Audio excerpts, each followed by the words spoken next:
What do you think about where, I guess I'll ask sort of where the scene is now, and what do I mean by that? So death Sure. metal is something that you and I are more keen and grew up in that scene, and things have changed and moved on. And it's sort of like in the early 2000s, we had new metal, and then that kind of Yep. evolved into metalcore.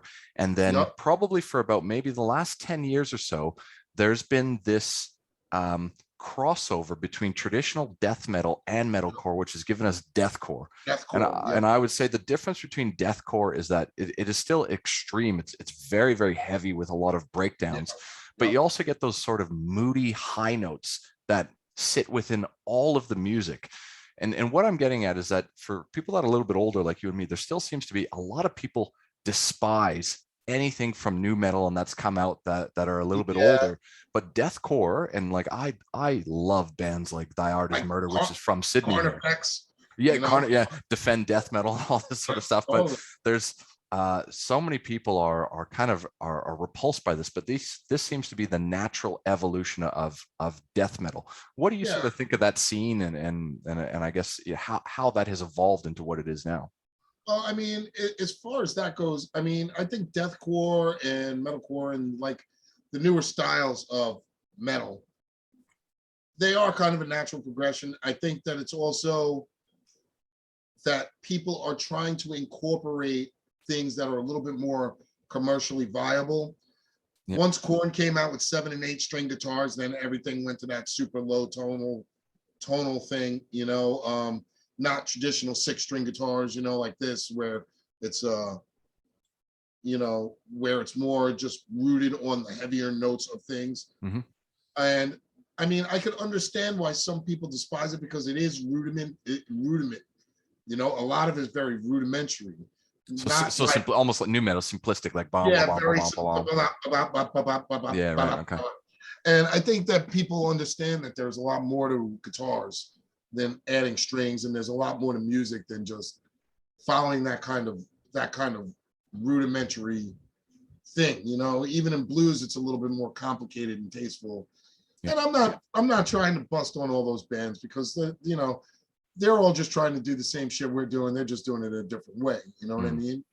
And plus, it's younger kids. So younger kids are exposed to this like more in school and stuff like that. So I think that they gravitate towards the newer stuff more than the old stuff because they just never were really of course exposed to it, And I mean, when they do cut across really heavy, like bands like Whitechapel, like Suicide Silence, Carnifex, Thy Artist Murder, great bands, Ingested, shit like that. I don't even know if Ingested fits in that category as well, but there's still that vibe of music is still bringing forth like a lot of the really angst, aggression, the distorted tonal workings of things in music. So I don't think it's all that bad. I don't frown on it all that much. Is it my taste? No, I'd rather go and listen to Immortal. You know what I mean? Yeah. Or something like that. Yeah. Aeon, Decapitated, something like that. So That's did you enjoy the? I'll ask kind of two questions from here. So if we talk about early 2000, when we talk about bands like Korn and Slipknot, again, these are the sort of mainstream bands, but that's kind of the last period that I remember where heavy metal was really, really big. Did you guys experience the trickle down effect? Did Suffos popularity grow through this period as well? We've seen it go like this all throughout the course of our career. I mean, in the beginning, even though that was like a founding record like Effigy, it still wasn't like received the way that, like, let's say Altars of Madness was, and that has a lot to do with us just being naive and not really doing the touring we were offered and eating shit the way that we should have back then. That came later for us, actually.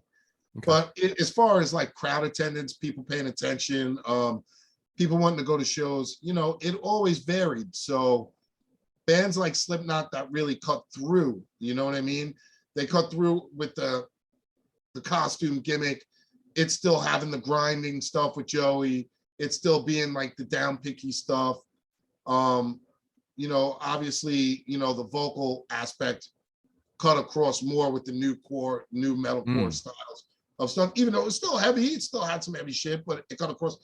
I think they had a very good blend to what was coming after. You know what I mean? Because bands kind of really try to imitate that style a lot from there. Like baby metal, to me. I love baby metal. Love it. I know they're awesome. Love it. They're awesome. I think the musicians are fantastic. Bands are I'm fucking all in. awesome. Yeah. Right. But I mean, you know, just that style of music, just the music itself, the style. Like Slipknot made that style, and I think a lot of bands like After the Burial and things like that that started doing more of the dejunty. I can't even really call them dejunt. They're definitely some serious heavy metal. Well, you know, when you talk about it opened it up and gave people more room to kind of experiment. And I think in that area of experimentation, a lot of people like kind of frowned on it. You know?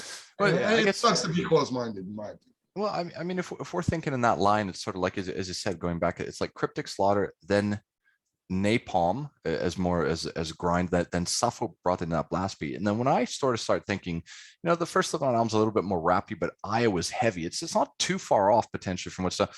But you know, you talk about Joey, and I'm like, I remember there's a lot of elements of blast that happen in those early albums. So it's not too far off from you guys.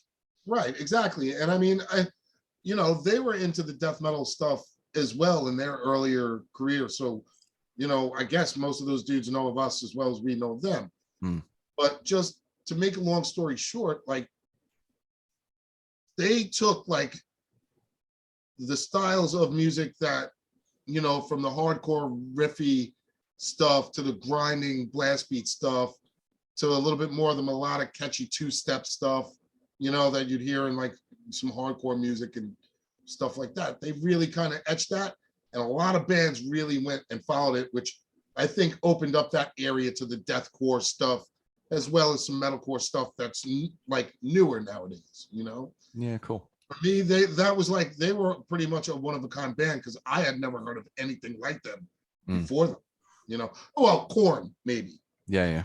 That's you know, they took the 7-string guitar thing to the next level.